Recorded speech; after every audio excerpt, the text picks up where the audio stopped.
હવે મહિલાઓ માત્ર રસોઈ જ નથી બનાવતી, પરંતુ રમતના મેદાન પર પણ પોતાની સ્કિલ બતાવી રહી છે.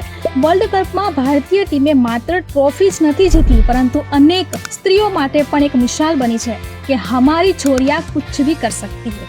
અને આ માટે નીતા અંબાણી જે કામ કરી રહ્યા છે તે માટે ખરેખર તેમને સેલ્યુટ છે. નીતા અંબાણી છેલ્લા કેટલાક વર્ષોથી ક્રિસમસના દિવસે આખું સ્ટેડિયમ વંચિત સમુદાયની છોકરીઓ માટે બુક કરે છે, જેથી તેઓ WPL અને IPL જેવી મેચોનો આનંદ માણી શકે અને સપના જોઈ શકે.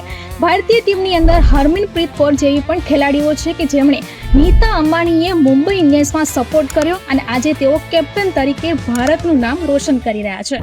At the stroke of midnight, our girls have won the first ever ICC World Championship. I think you have made the whole nation swell with pride, the way you have played with courage, conviction and confidence.